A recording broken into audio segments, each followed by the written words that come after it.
morning. I'm Reverend Karen Davis of First Christian Church. On this July 4th weekend, we are reminded of our nation, a nation in which we celebrate freedom and liberties. But it's been said that those who have freedom oftentimes use that freedom to imitate one another. That would be great if we were imitating kindness, integrity, if we were imitating good behavior. But oftentimes that freedom to follow others leads us down a path of trying to keep up with the Joneses, doing those things that are not always kind and loving, that don't build one another up. In our passage today from Romans chapter 7, verses 15 through 25, Paul reminds us that we all have fallen short of what God would intend for us, that we all have fallen short of using the freedom that has been given to us to care for one another, to care for God's world. Even on this weekend, as we reflect on our forefathers and foremothers, we are reminded that they often fell short, that the very people that were writing about fighting for freedom and liberty were not showing that same liberty to all God's children.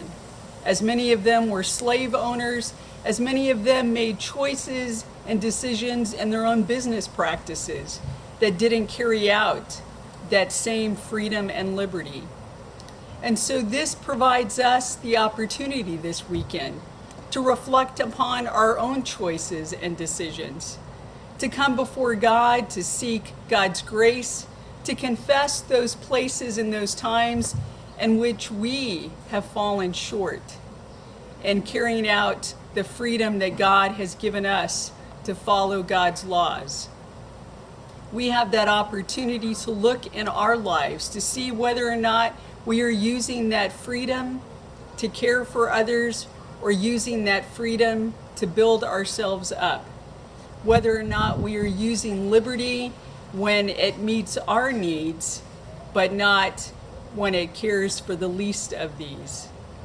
And the good news for us is that God continues to love us and care for us, even as we have fallen short.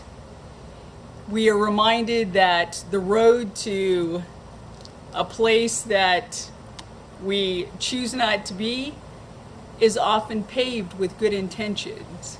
So we are challenged to go beyond just good intentions and instead to act upon all that God would have us do and be, to celebrate the freedom that we have and use that freedom to do what God calls us to do, to care for God's people, both near and far, to find ways to meet the needs of those who are suffering, to find ways that we can make sure that all God's people experience freedom and liberty equally and justly. We are called to reflect this weekend on what it means to be the land of the free and the brave, that maybe to be brave means to speak up and to speak out. To be free, we need to make sure that all God's people are truly free. So let us take this time to rejoice in all that God has given us, that God has allowed us to be a people that live in the freedom of God's love and God's grace, that we live in a land of freedom and democracy. Let us exercise that democracy. Let us honor that freedom and liberty by caring for God's people and making sure that all find justice and peace. God bless you and guide you.